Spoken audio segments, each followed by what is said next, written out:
Okay. Stream time. Yeah. So let's see if I can do stuff. I want to make another puzzle, so that's great. Alright, sound volume is back up. So we're gonna continue with the appendix today, but before that... Hello. How are you? Is this a layout we've seen before? This layout feels very new. What is up? Yeah, Opus Magnum is a funny game. Okay, so this goes this way. Collect that. Okay. This should be cleared first, I think. Alright, so right now we can clear this out. I had to get to water, I think, in this direction, because that's the only way I'm gonna clear you. How do I get to the other water? I guess it has to be via salt. It has to be via salt. Am I dead? No, I don't think I'm dead. Yeah, because I can do this. This can clear... this salt can clear this. So meanwhile, I should be working on this, I think. So this salt clears this. This happens.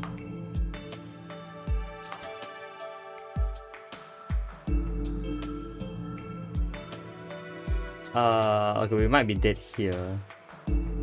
Yeah, I don't see any way out of this. No, I do. This gives us this. Are we dead now? Oh yeah, we definitely are. Alright.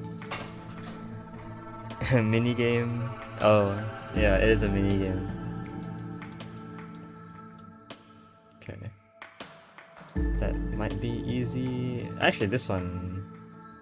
I clear you, then clear you. And that requires me to clear you first. Okay. That is also interesting, because I have to clear this guy to go in this direction.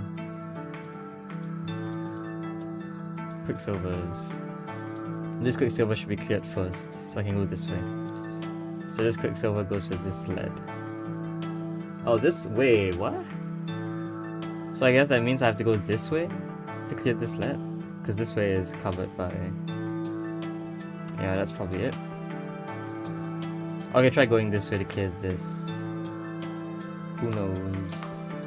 And then for the Vita and Moors, I think those are reasonable.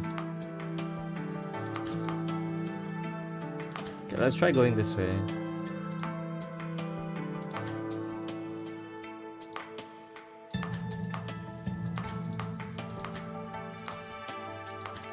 Okay.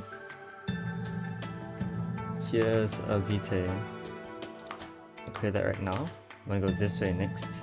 When you get access to some Moors soon, which shouldn't be a problem. There's one here. If I cleared you out,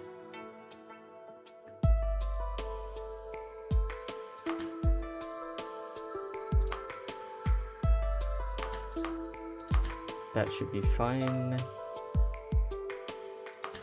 Okay. This should be good. Okay. We need salt with earth. The last Vitae Moors. Alright. That's a solve. Oh, I did not fix my stream starting. Whatever. Wait, could you actually see the full... Oh, you could almost. Oh well. Anyway. Let's do the next one. So, number 113, Parade Rocket Fuel. The Parade Rocket is a type of rocket that is meant to be fired not at enemy positions, but aimlessly into the air, where it explodes and creates a brilliant shower of light. This is said to be festive and is used in various celebrations, though I must confess that when I see them, I imagine it can hardly be a comforting sight to those who remember the rockets of fierce battles in the city, and therefore associate the sound and smell of them with death. However, those like myself who remember such battles are dwindling in number today. And if the parade rocket has grown in popularity recently, we can at least be thankful it may be in part due to the peaceful times which we are now enjoying. It is my hope that such times continue and that for future generations, the only memory conjured by such a rocket is a joyful one. Okay. So this is very close to the rocket fuel that we made a while back. Rocket propellant. Like very similar, but there's an extra bit of triplex here. I'm not sure why there's an extra triplex in this final product and what it represents. Maybe it represents volatility, so it explodes in the air. And then we have stabilized fire. Okay, so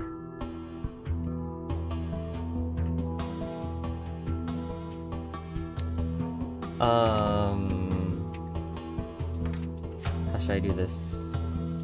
There's definitely going to be a place where a triplex is formed. And I want that triplex to actually maybe be formed in like one of the smaller chambers.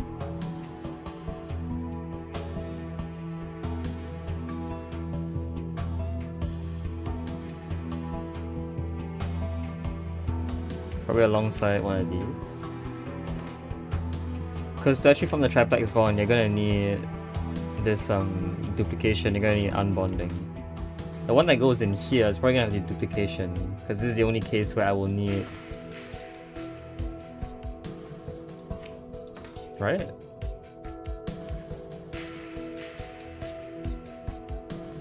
Yeah. So, when I form the triplex bond between the two fire atoms, what will remain is this guy, and this guy.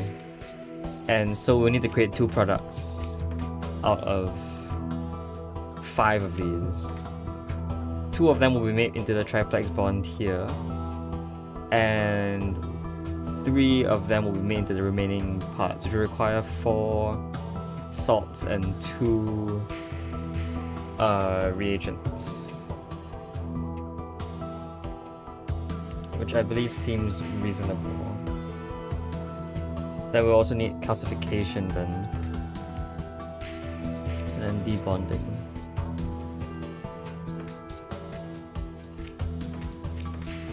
This question, can I do this? Yes, nice.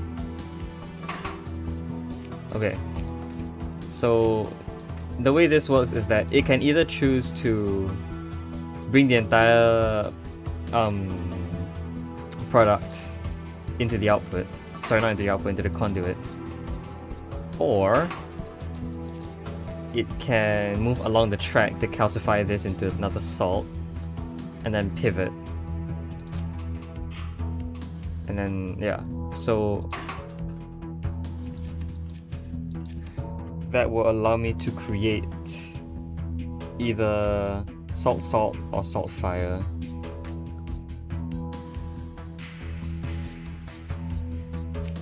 Okay, next.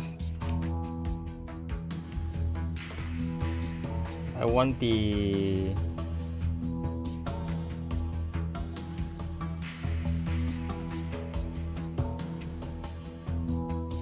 I want the unbonding to happen no matter what.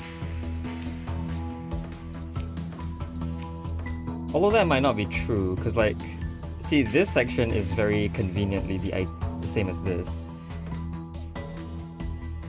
So we don't actually need to unbond in that case. I will however want to unbond so that I can put things into here, like the 2 fires into here. I think. Yeah, that might be what I want.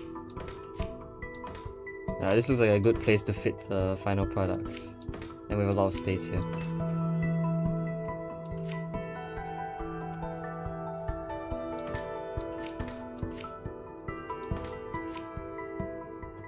Okay.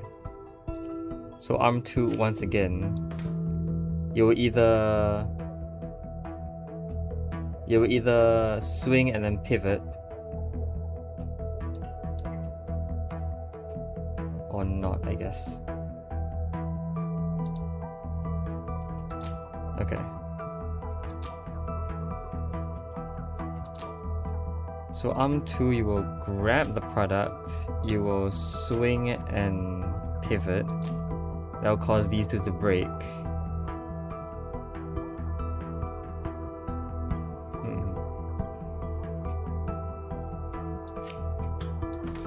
Not very happy at the fact that like this is kind of difficult to work with. This can swing you in here, I guess.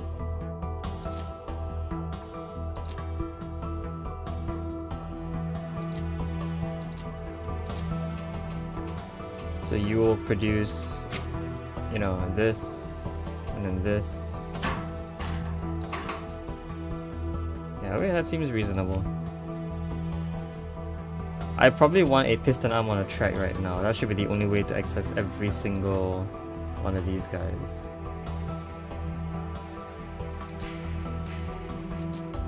And then...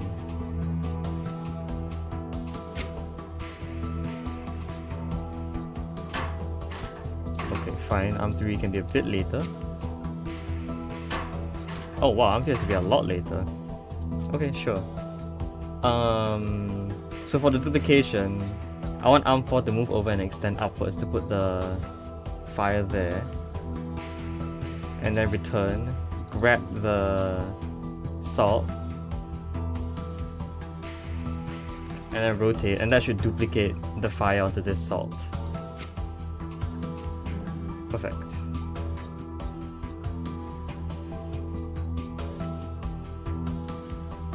Okay. So now what I want is, I just want you to move the salt to this location. You will extend, move back along the track to grab this fire. And then you will move back on the track.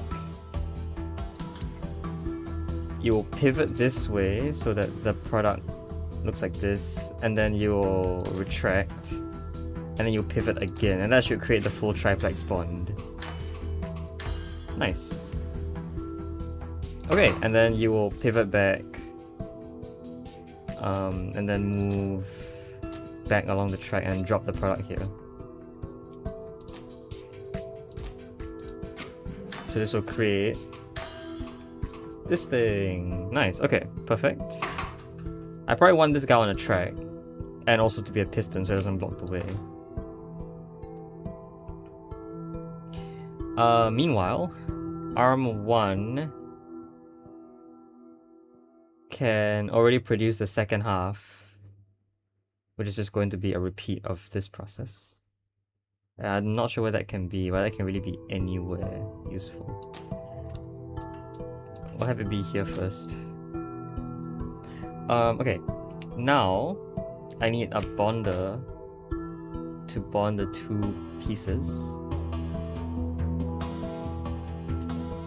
And how this is going to work is that we know that you're going to be here.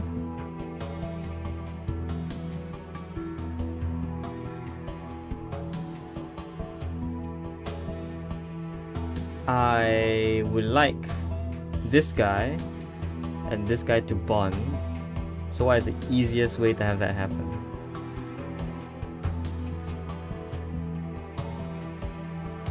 Well, if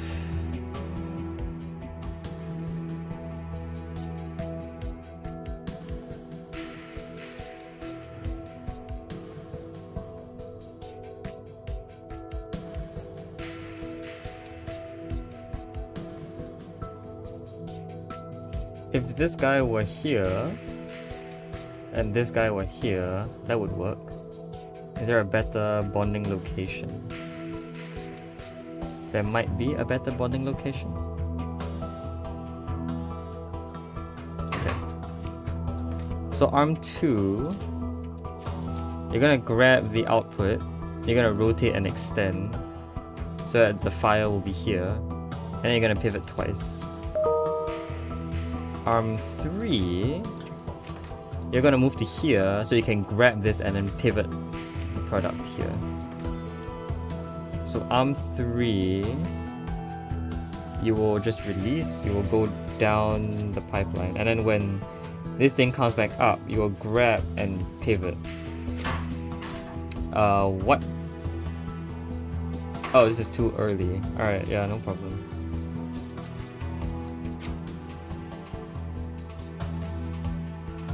Okay, so that will produce the triplex with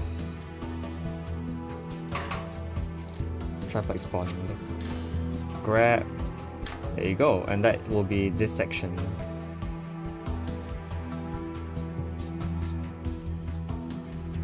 Okay.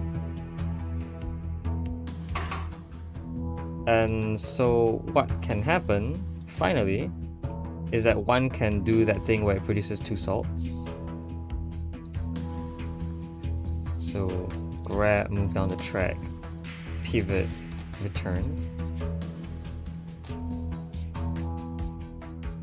And then arm 2 will grab it. Okay.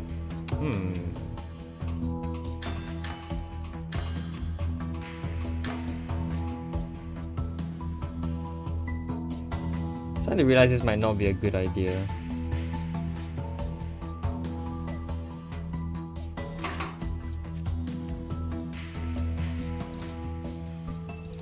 Arm 2 is going to need to, at this point, be grabbing onto this.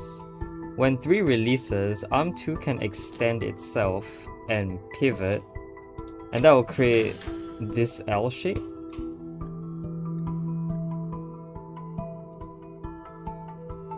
But why do I want to do that? I don't know. There is the purpose of arm 3.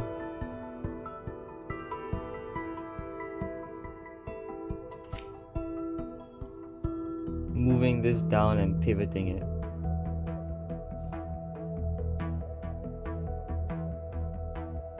So where will arm 3 be?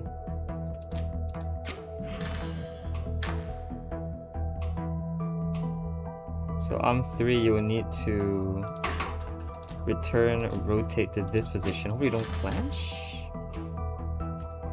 Yeah, okay. Let's have you grab, move down the track, and then pivot. That's not pivot. Pivot. Perfect. And then what arm 2 is going to do is it's going to grab, it's going to rotate and pivot again, which will separate these 2 salts.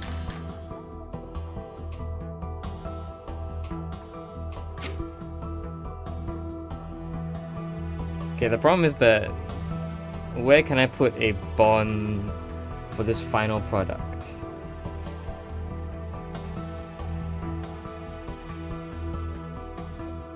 There's no good place to bond. At least it doesn't look like it.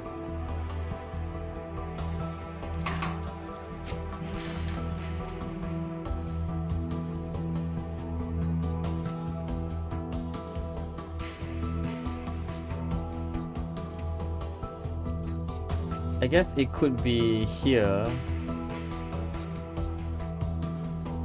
Oh, okay, it could be, yeah.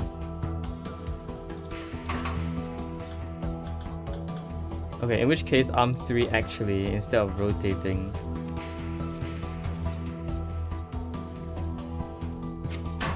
whoa, arm 3. What?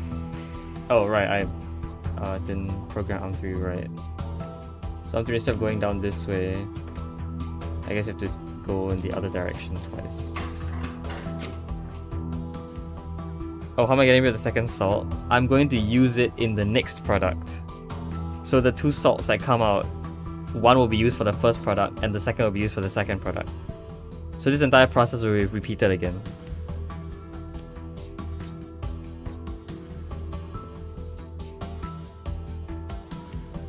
Yeah. So all the way back here, what do you need to do? So you need to go in this direction. So I guess you'll need to plus, which is here, grab, and then minus. That's not plus, what? Okay, I guess you minus first, then plus? The directions are like... Oh yeah, okay, fine.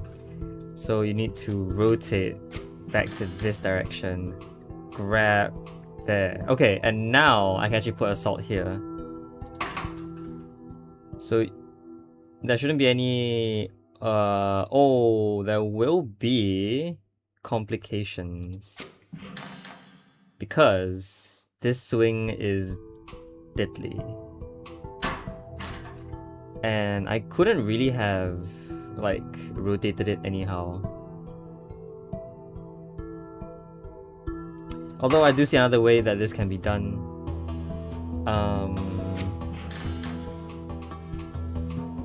So, okay. So when you release, you only retract 1, so you're in length 2. You rotate and grab this salt. I want you to pivot out this way, pull back in, so it's like this. Let go, rotate, grab, pivot.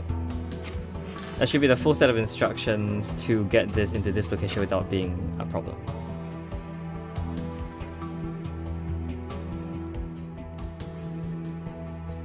Cool. I am also noticing now that there is really no way to put this here unless arm 3 is a retracting arm.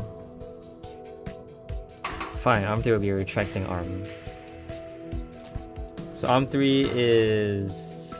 if arm 3 is retracting, arm 3 could have done a lot of things that don't require it to actually move. Let me quickly just see if I can...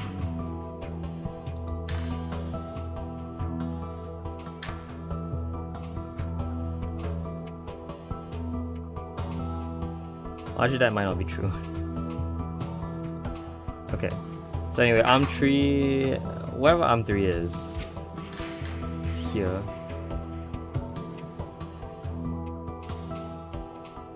Okay, I will need you to go back. And then... grab this salt, retract, and that will be basically it. You will need to now go here. So release, rotate into this direction, plus, which will send you here. Grab, pivot. Although I see another problem, which I think is going to be it catches whatever salt's here.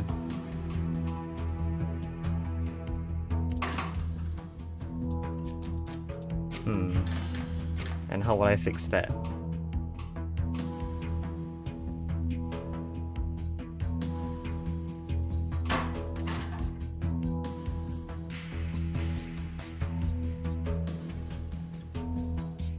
Well, I can think of how I would fix it, but it's not very pretty. So arm 3, what were you doing? Okay. Let's have you go here first, grab this salt.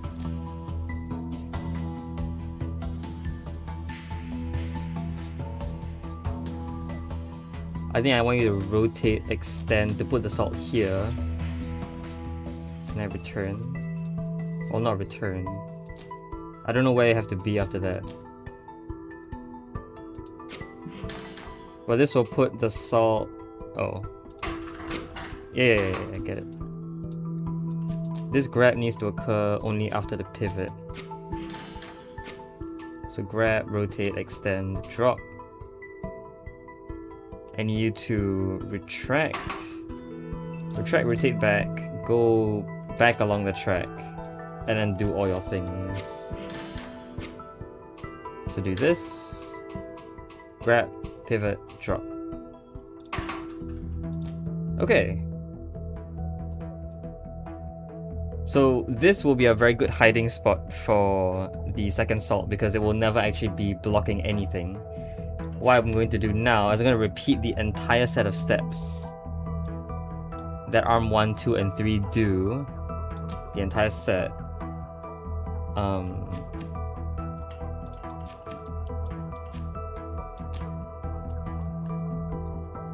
Which is... okay, jeez.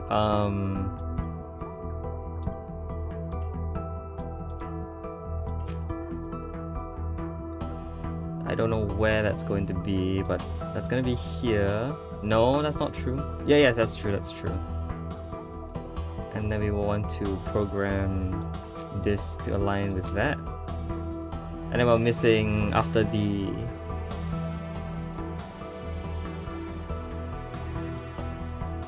after the retraction, after the pivot, which is this point. So these are the remaining steps that I haven't copied over. Okay, and then arm 3 is going to have to do its job as well. Let's bring this over to... oh, I guess because arm 3...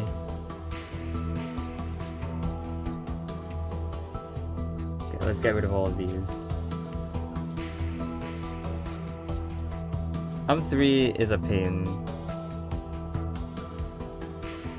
So arm 3 has to be programmed like this. This will be programmed here.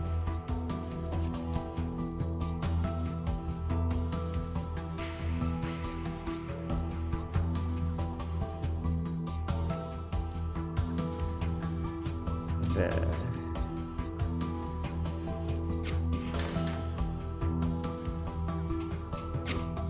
So, you know, all this stuff will happen.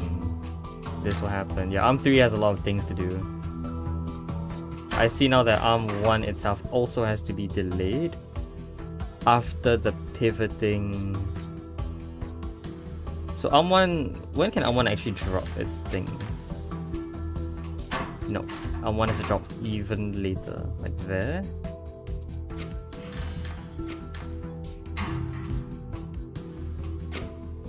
Okay, and then arm 3's instruction will follow this.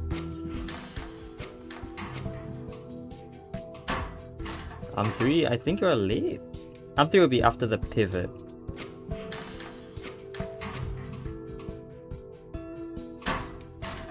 Or is arm 3... well, arm 3 is fine. Arm 4 is the thing that needs to do its job now. So arm 4, you'll basically do the exact same thing as arm 3. I don't actually know what... yeah, okay. Arm 4 can be aligned with arm 3.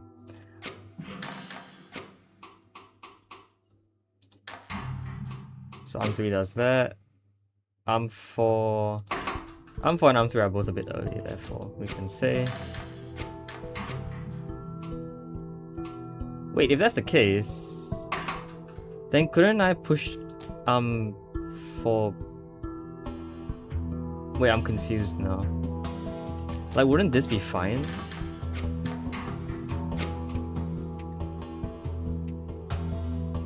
Yeah, arm 4 is too slightly late, but arm 3 can be slightly early. Why didn't I do that? Maybe I didn't deem it necessary. I don't think that saves anything.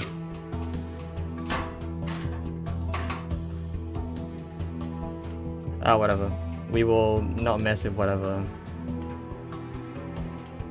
Okay. So, arm 2... see, arm 2's actions need to be slightly different.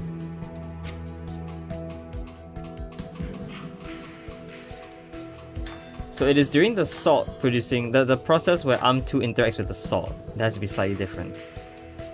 Because we know that there won't be any salt here anymore. The salt will be here. And so in that case, arm 3 is going to be the one doing things. Arm 2 will no longer need to do anything after this rotation. It can be done. ARM3, however, will have a ton of things it needs to do. Let's copy this over.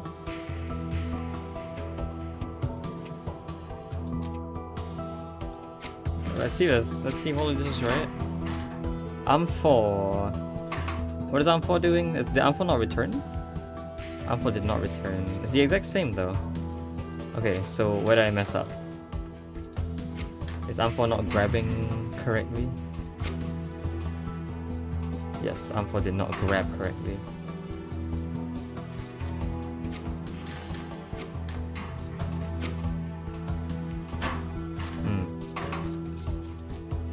I don't know why the programming works like that, but it seems like the programming is different on like the two separate occasions.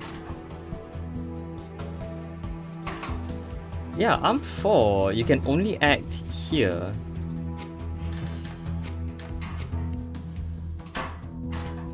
Which means ARM3 you have to be late as well, which means ARM1 you have to be very late.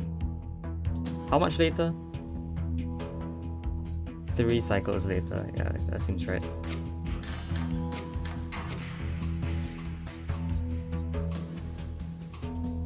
Okay, so ARM4 will do all its stuff.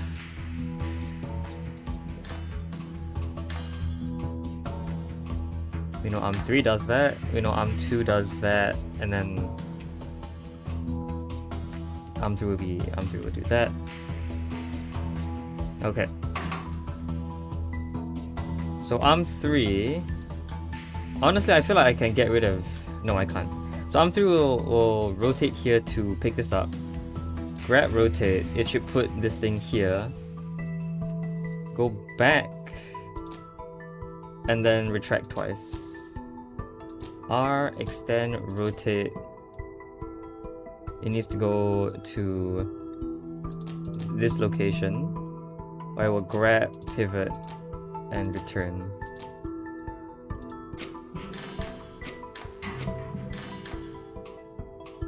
So ARM3 needs to extend before grabbing.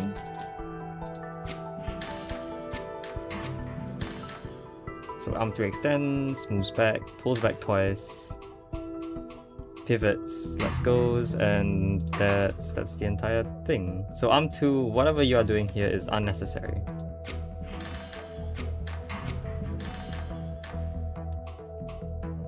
Ah, okay, but we do need a period override to make sure this doesn't show up. And that period override has to happen. I don't know how many cycles into the future.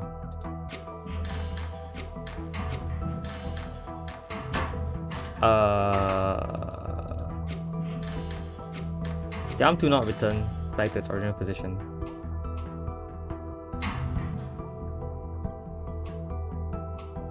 Okay, I mean, this doesn't really have to be that far down. ARM2, what is your deal?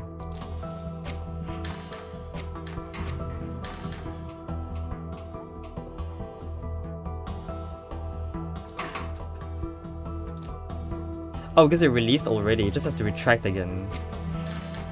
Wait, so this should be just the C instruction. Okay, let's just quickly check to make sure this is correct. I think everything should be right about now. Slightly off. 1 cycle delay should be good. Yeah, look at that.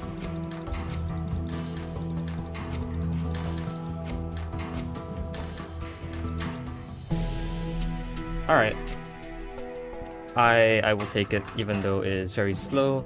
ARM3 is doing a lot of the work, which is why it's slow. You only have one arm doing this, the stuff that you need to do.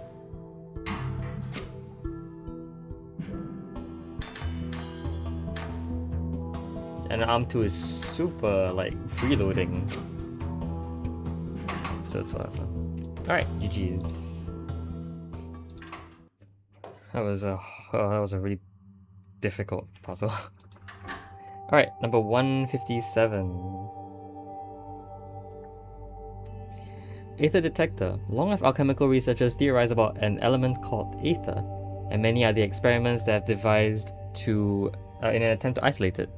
One particularly dogmatic professor at Imperial University believed it could be detected by repeatedly constructing and deconstructing a specific material, theorizing that small errors in the process would, on rare occasions, result in the element's fortuitous appearance. To this end, he created a large number of production cabinets and ran them day and night.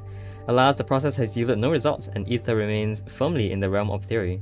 The recent discovery of quintessence had led most alchemists to believe that quintessence and ether are one and the same, and the mysterious fifth element has indeed been identified.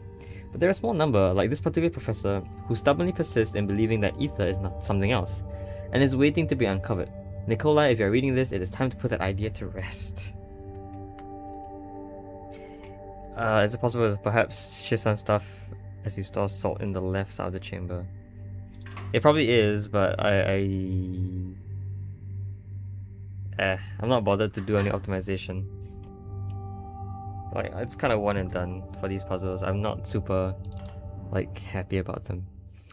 Oh, of course. So it's, yeah, you gotta put one on this side and one on this side. You gotta deconstruct and reconstruct. Disgusting. There was another puzzle that was basically identical. That was like, I think in a slightly smaller space. Fine.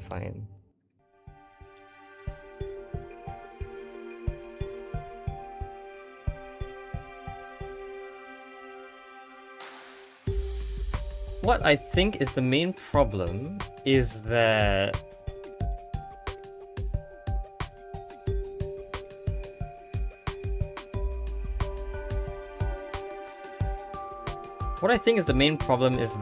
when rebuilding, you usually start from the center, which is the salt, and then you put things around it, right?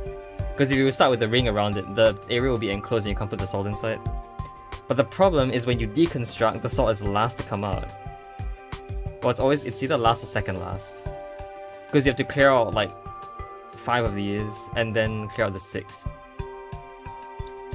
But I think a really cool thing I can do is I can start by deconstructing 5 of these elements, throwing them in, and then creating a C shape with those elements. Then what can happen afterwards is that I can slot the salt in, then the last element closes out the entire ring, and I can form the 6 bonds between the salt and the ring. And that should be good enough to give you the product. Okay. So let's have... Question, is this allowed? Nope. Okay, good to know. I mean, I don't mind just going down a track. And then you're gonna need a debonder here, as well as one here. Or here.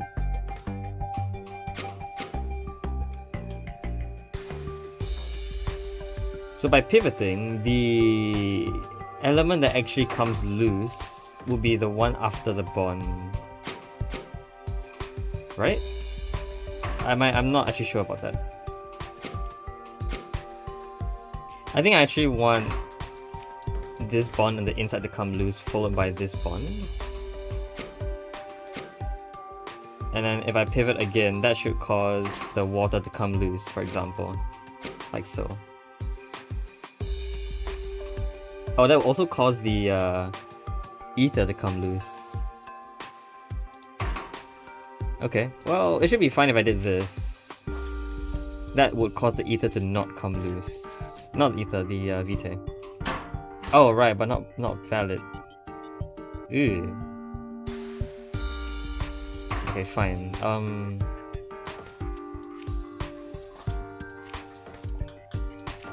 don't know why I forgot about that. Like, basically immediately.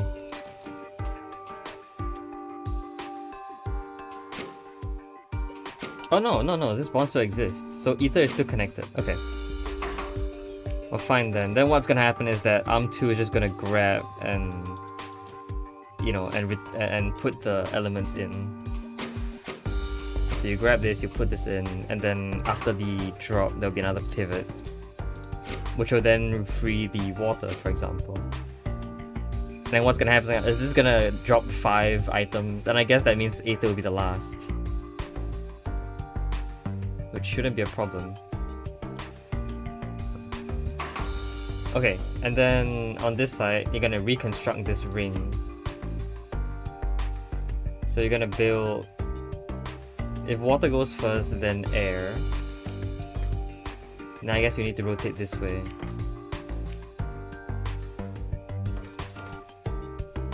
So F, rotate, rotate, C, and repeat, repeat, repeat, repeat. Pivot here, pivot here, pivot here. Although arm 3 is gonna do things quite slowly.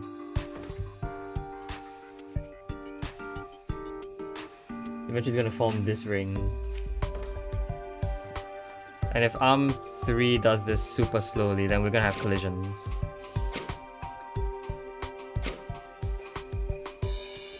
Yeah, okay. So actually we need to follow arm 3's cycle and only do things once every 6 cycles.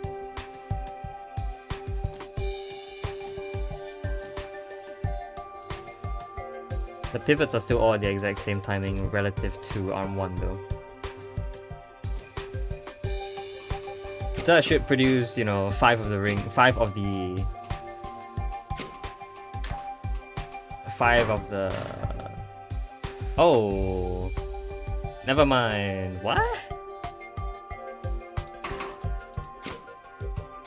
Yeah, no, I see the problem. Is that immediately after all the bonds are separated, you get issues. How about I do the other way around?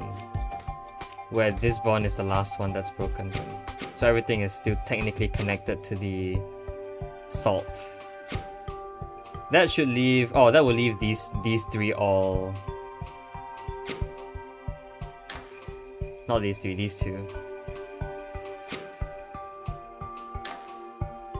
But you can sort of see the idea that I'm going for. Yeah, okay. It's a very slight hiccup here. Now, how would I resolve that?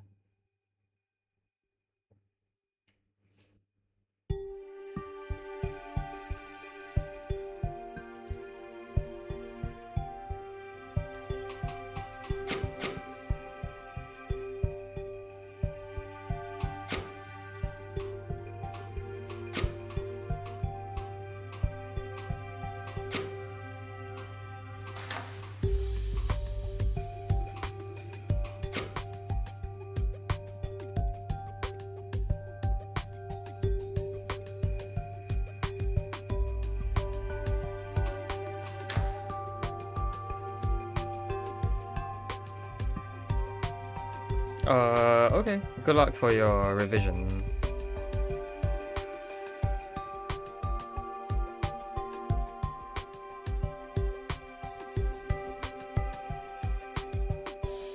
Good luck.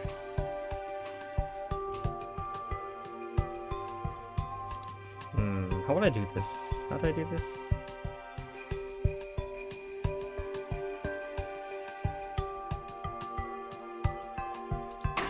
Let's say we have piston arm.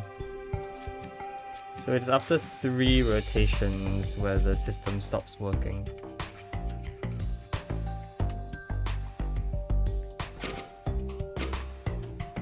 Oh, it's actually after 3 rotations that the system stops working. So arm 1, what you're gonna do is you're going to do that. You're going to drop, extend twice, go back 1 on the track, and that will allow you to grab the ether, pivot, right, and you grab and pivot.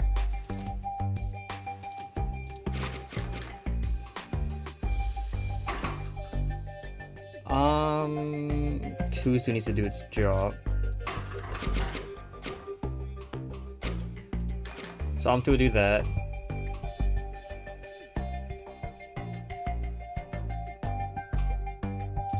Okay, so arm 2 will be also a piston. You'll grab, pull down and then rotate. Whereas arm 1 will be done. Rotate. Yeah, okay. Let's leave the track loop to be as long as possible.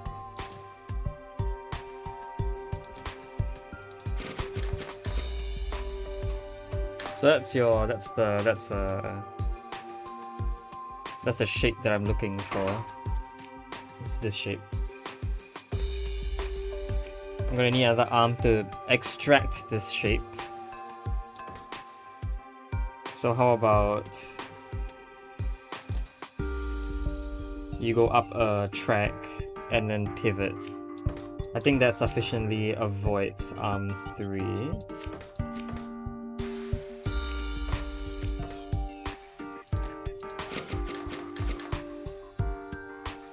Arm 3 only needs to rotate once.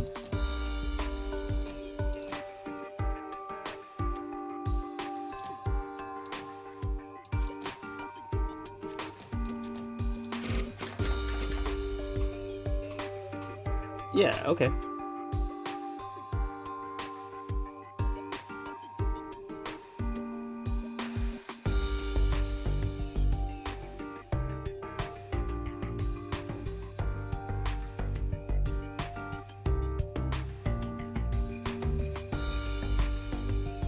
Kind of what I want.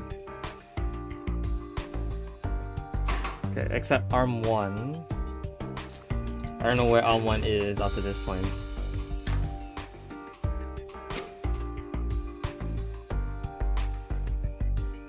Okay, arm 1 will move back on the track, retract twice to grab this, rotate and then release. It will then rotate back, extend to grab the ether. Meanwhile, arm 2 will return, grab the salt, rotate, and drop. So, okay, arm 1, what happened? Oh, you need to have retracted twice? But you did retract twice. Oh, you didn't grab. Yeah, I was an idiot.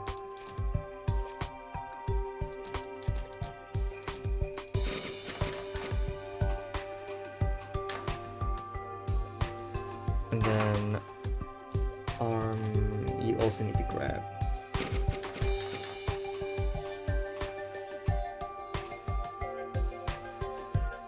So that's the salt. The problem is, how am I gonna get the salt into this location where I'm guessing the bonder will be? Maybe even this kind of bonder.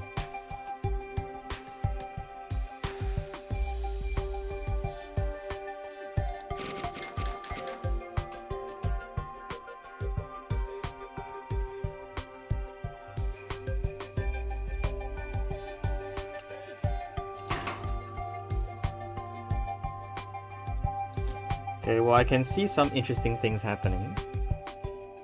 And that is going to have to make an arm for a piston arm. So what arm 4 is going to do...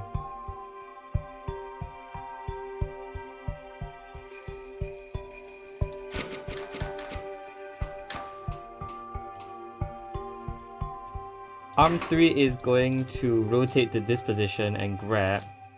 Arm 4 will return, turn around to grab the salt, extend, go up its track, and then it will rotate. So this would theoretically clash with, you know, the thing here, reasonably. However, I think if arm 3 were programmed to pivot forward and back, that will avoid the collision. Yeah, okay, perfect. So then what arm 4 needs to do now... Oh, perfect, arm 4 has a lot of track length. So arm 4 will return, rotate, and then these arms will still have to work to get the ether back. So arm 2 will rotate, grab, rotate, rotate, and then return. Arm 4 is going to... Hopefully this won't cause any clashes. Yeah, arm 4 rotates.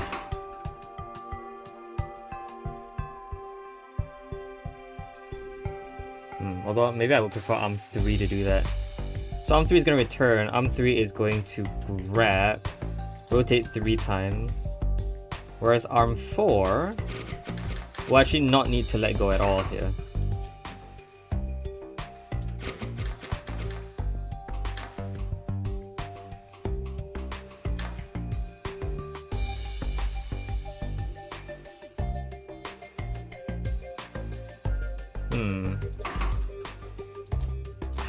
I see that arm 4 can simply pivot. That we're still missing some bonds, aren't we?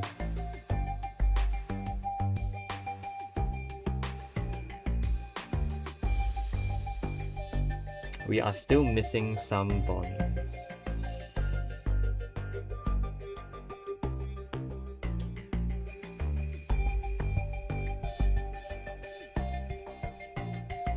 Okay, arm 4.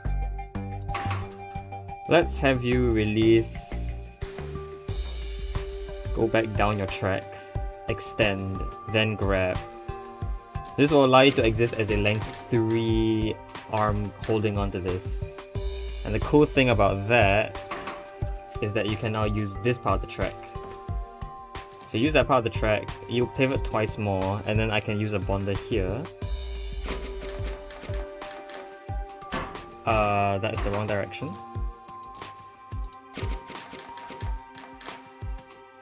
Pivot, pivot.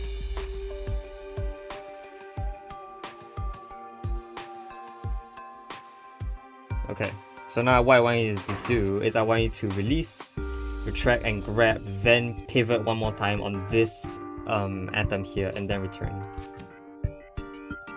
So that is going to create the fire atom here, I believe. Do you not retract? I guess you have to grab then retract.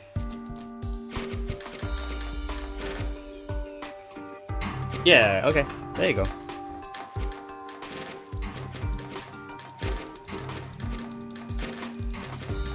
It's pretty slow, but I guess decent. Just kidding, it's slow all around. I think arm 3 is the one that's kind of doing a lot of weird shenanigans, which is why arm 3 has a very long track length. Like way longer than, almost way longer than track 1, I believe. Oh well. Okay, that will be it. Last one, restructured solvent. Number 189. Wow, this guy made a lot of entries. Restructured solvent. Before that. Let's go and solve another Sigma's Garden.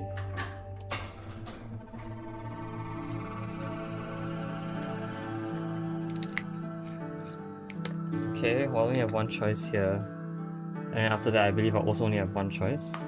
Oh, that's not true, I have this.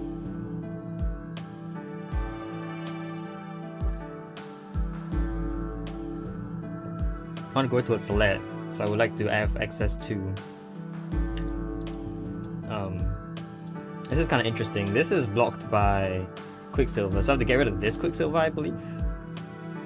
Okay, and that will inadvertently open this up. So I think what's gonna have to happen is this should be fine. Whichever I open should be fine, but I think I want to open the one closer to this guy. Then just open that. Salt. Salt can do cool things with salt, but that should open up this guy. Okay, so copper is there.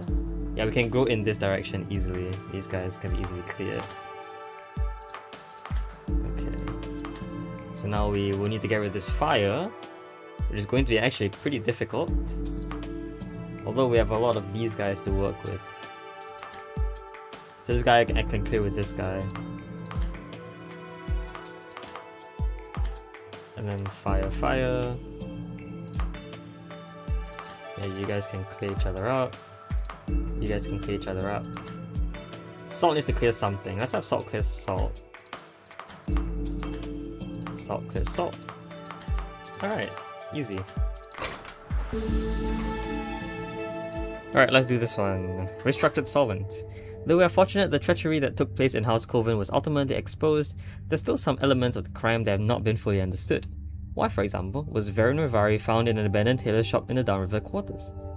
A powerful solvent found at the scene suggests the involvement of another highly trained alchemist, perhaps a rival or co-conspirator. There is one theory, advanced by the more gossip-prone, that the young head alchemist of House Van Tessen survived the initial Coven assault and was able to carry out the manner of reprisal from his hidden location, though that seems rather far-fetched. Does it really?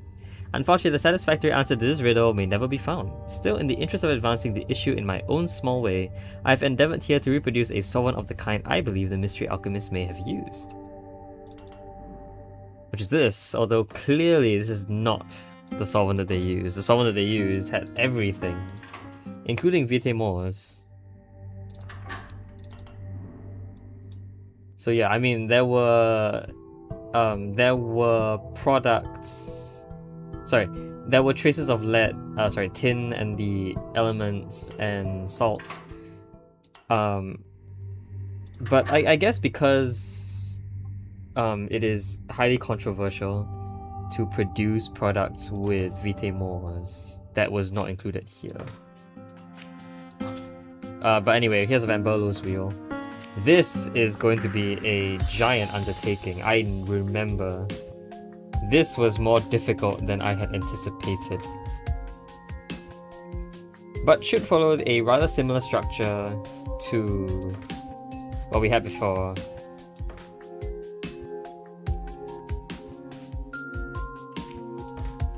So something like this, for example, maybe. And then... oh, clearly, a shape like this would be nice to have. Okay, so I am seeing right now probably what I'm going to need is a Van Berlo on a track. Oh, maybe not. Wait, no. I was hoping that I could immediately duplicate you from the start, but I cannot because clearly this can't overlap with... yeah.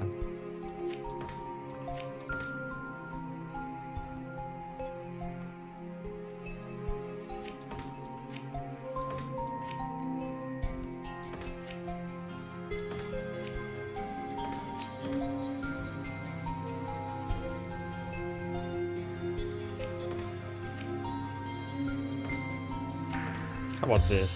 That will retract this way, and I have another arm here, whose sole purpose is kind of just to extend here, and that will produce the that will give us the duplicator here. So the shape, and then arm 2. Arm 2 is gonna grab, rotate.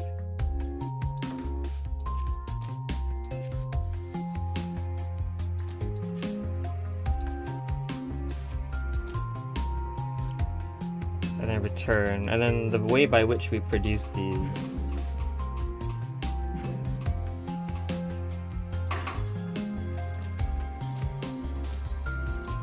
will be something like that.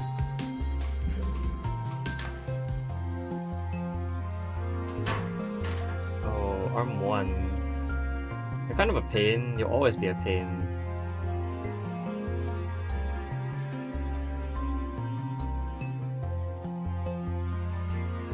Although I wonder if it's possible to make things slightly easier on myself by having you shift here.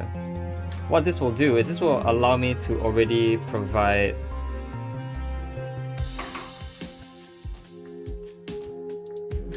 the next salt. Oh, it's still not fast enough.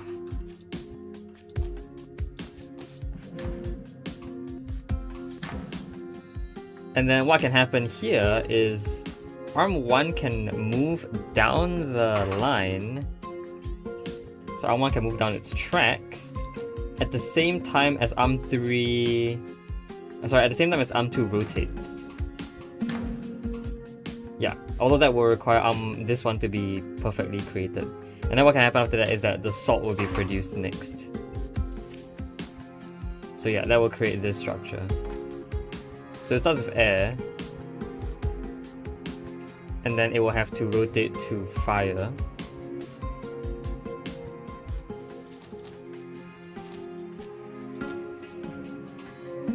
Like that. And then I have to rotate to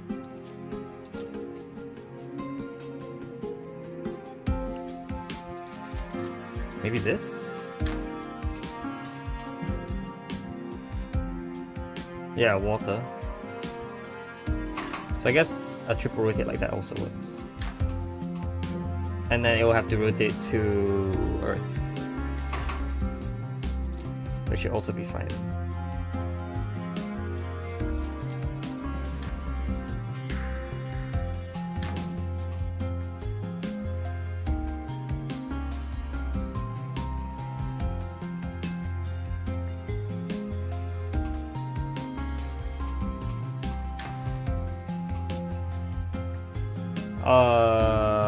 What? That's definitely gonna be a problem. This guy's gonna become another water.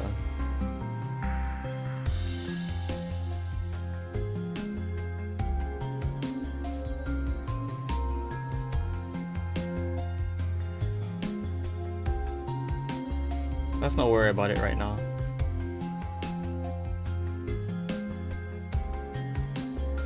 We can always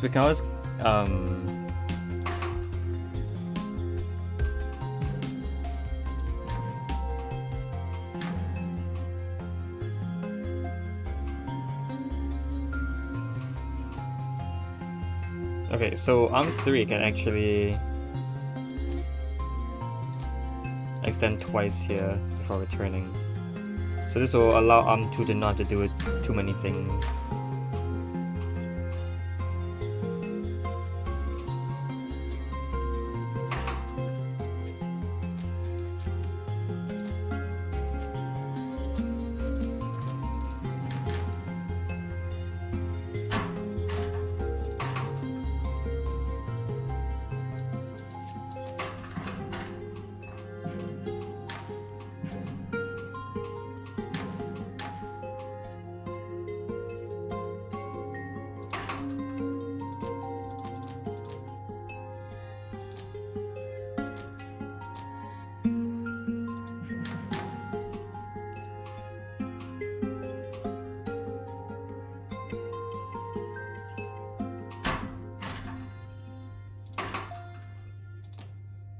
Imagine if I made this like an arm that looks like that.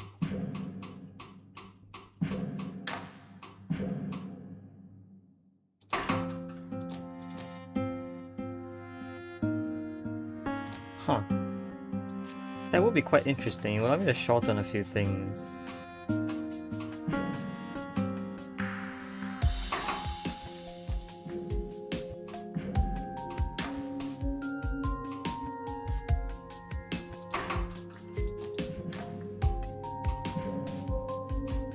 Oh, I guess that's why we will work. Okay.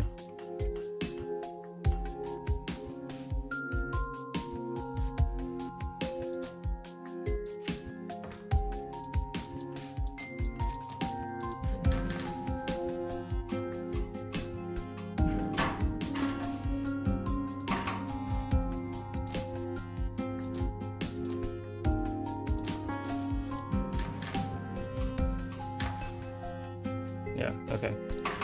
So next up.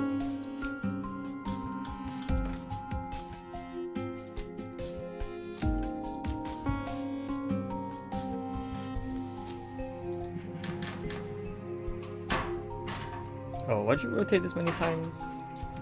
No idea. So you grab this, you'll pivot. Oh, it pivots into itself. That's not good at all.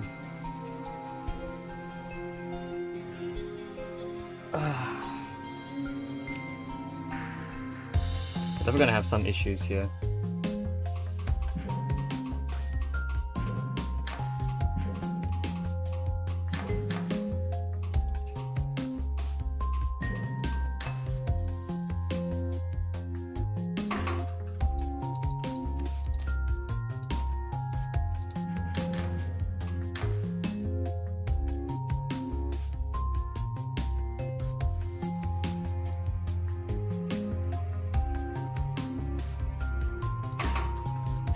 You know, something I can really do that's kind of interesting. I guess arm 3 can technically do this.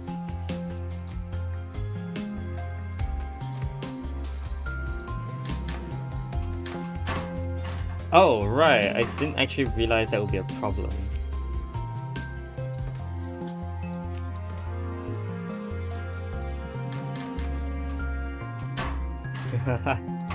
Okay, well, that's some very interesting coordination. I don't actually know if it's a good idea, this coordination at all.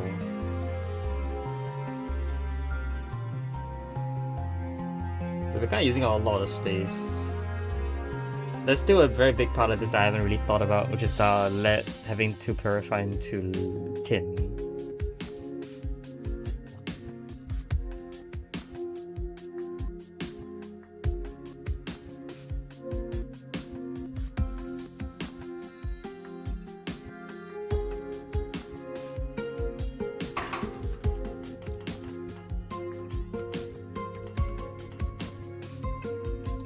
Can you rotate instead?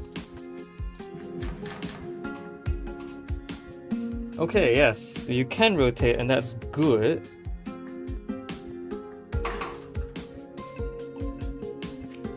Is I might to form some sort of bond with the lead here. And so the main problem will now become on the world. I get the lead into its place. That would be the truly tricky part of this problem, I think.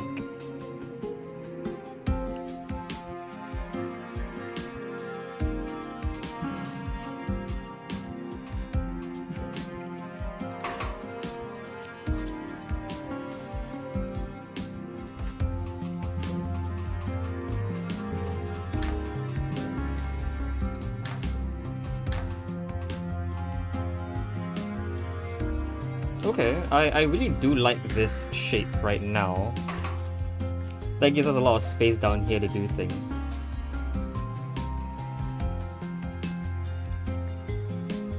And could even potentially, if arm 1 moved up here, for example, to this location, allow me to bring a salt down here. So I'm quite happy about that. Now we need to try and fit this into as small a region as possible. That won't be too difficult. This will be a piston arm with lead here.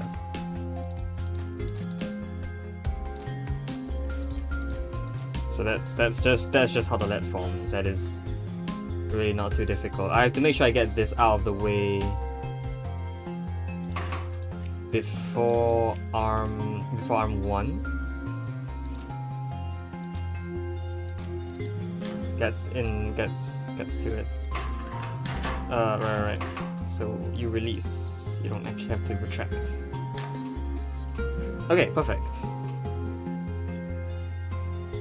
And then arm 5 is gonna rotate, extend, go back, and it's gonna put the lead here.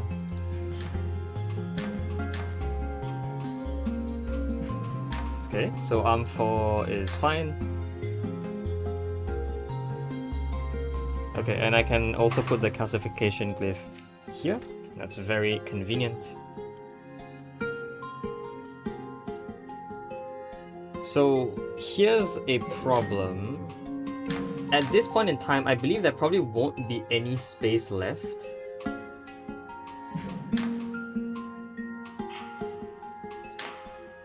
Oh, just kidding, there will be. Okay, so if you were here instead.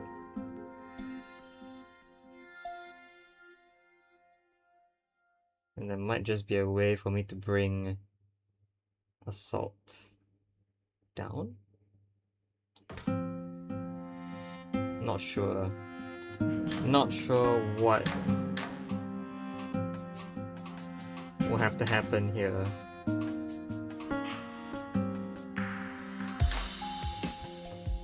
Question. Can Van Berlo's wheel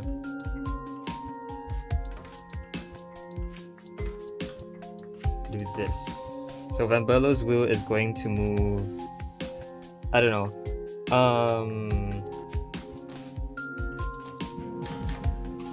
Okay, so I think this can happen like all the way here. This is about as late as it can get.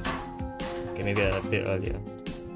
I want the lateness to happen so that ARM5's track loop isn't too... I actually don't think this is possible because there's a rotation here. Oh, just kidding, I guess it is possible.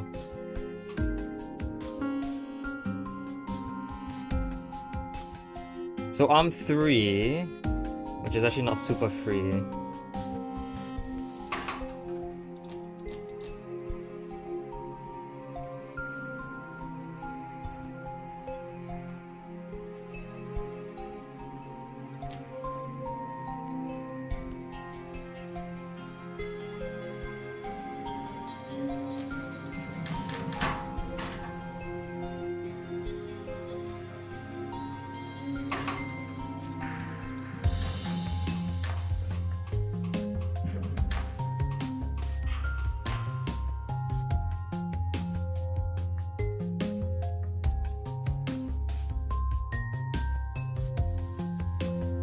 ARM4, you're not a problem.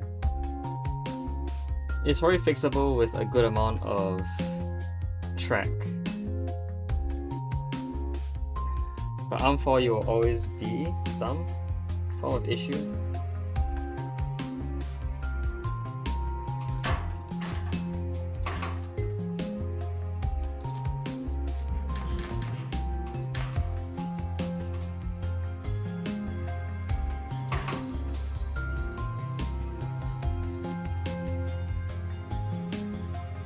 ARM4, I think I'm gonna have to I'm going to need you to have to exist on a track.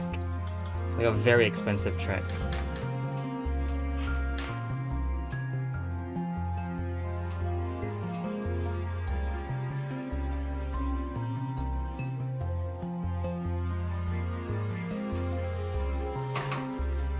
Okay. So the Van Berlo's wheel will move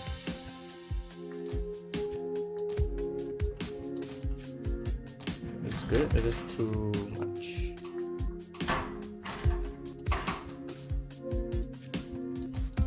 Like this? Okay, slightly after. Whatever, it just has to move, okay. Then what ARM5 is going to do is, at the same time as that, ARM5 is going to have to retract.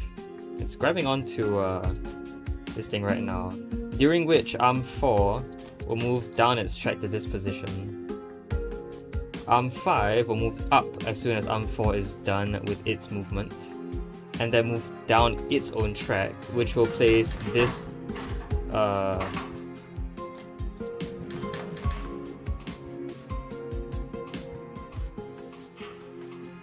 oh, okay. Well, I mean, it should still be fine if I put the calcification over here.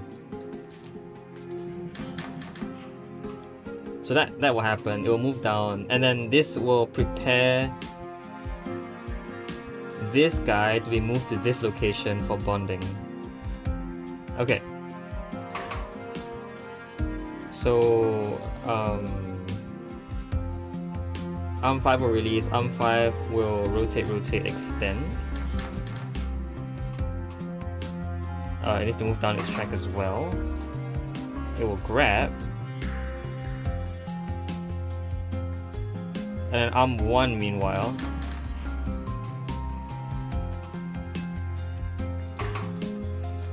ARM1 meanwhile will need to move here. No, ARM1 will need to move all the way here.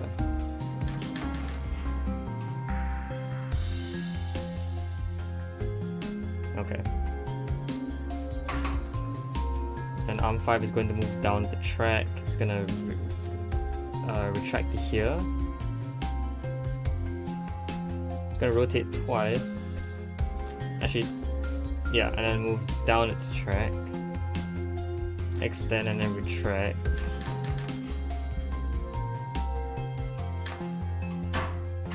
Right. And then here it will plus and return.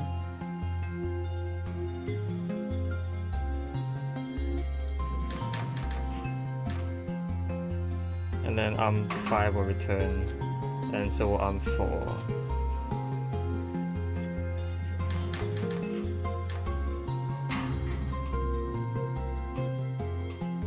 Okay, and then arm 2, you need to be slightly slow here, so that arm 1 can get back to its senses. Actually, arm 1, you can kind of do all the rotation that you need prior.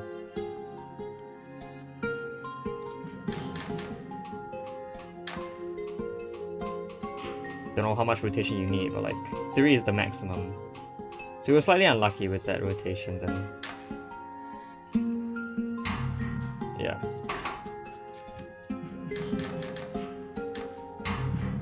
Okay.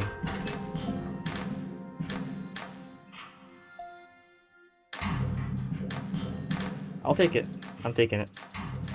Expensive, but whatever. Arm 4 is kind of a big problem. It needs this track because otherwise it's always going to be in the way of wherever this is. It can't move down here. And arm 5 does need to position it in this exact location so that it can bond the salt. That's why arm 4 needs to be tucked in here, which I think is not a very good...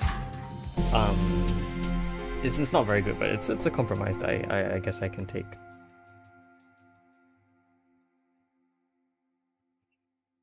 Oh, welcome back. You're just in time to see me having solved this solution, this puzzle.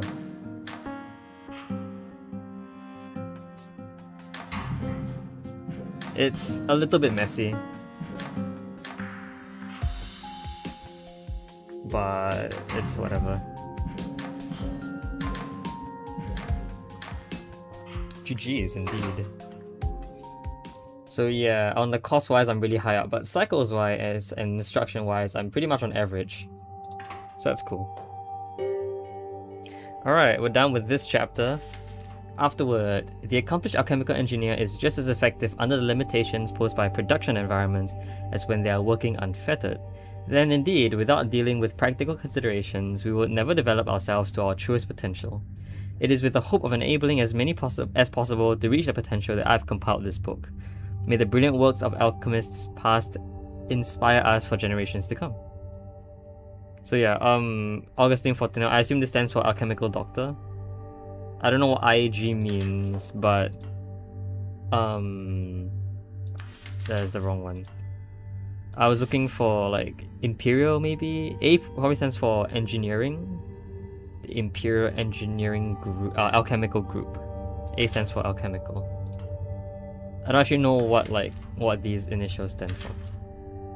But yeah, that's it. That is every puzzle in this main whatever solved. So yeah, now it's time to do the journal. All these puzzles, God.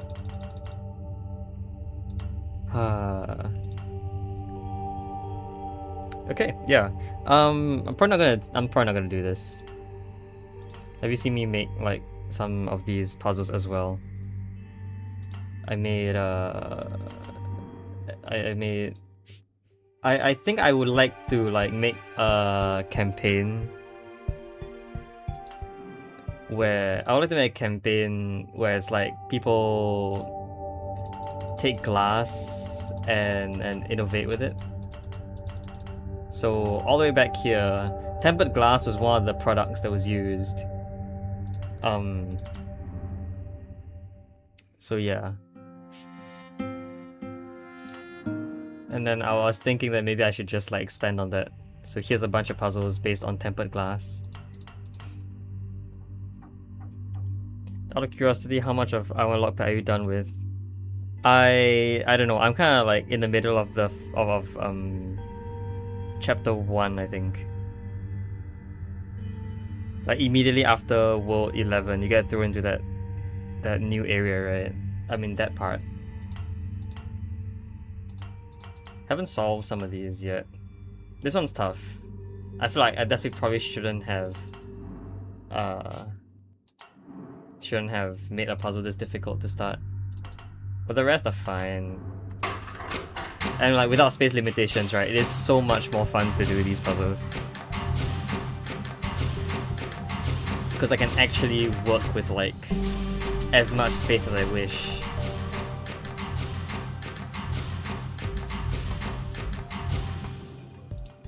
So yeah, it feels so much more cool.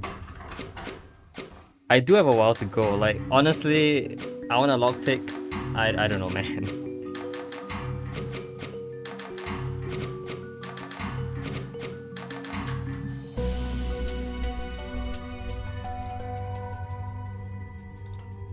Okay, this is probably gonna be out of the stream now that I'm done with the main line, and then we'll start doing this next time, if I still decide to stream. Van Berlo's wheel, Van Berlo's chain, reactive cinnabar, silver caustic. Does Van Berlo's wheel use Van Berlo's wheel? It does. That's so stupid that I gotta use the wheel to make the wheel. Reactive cinnabar, silver caustic, lambent 2.9. I don't know why it's called lambent 2.9. Took me 3 months for my first playthrough. I think my total playtime was like 50 plus hours. Interesting. I don't know how long my playtime took, but right now I would say I'm solidly about 30 hours. Given how many episodes I have in the playthrough. 30 hours. It's not my first playthrough, by the way. I had one that like I ended up giving up on. So yeah. Here's Rivari's wheel. Okay, well, I think I'm gonna be done for today. We'll do this next time. So yeah, until then, hope you guys enjoyed the stream. Bye bye.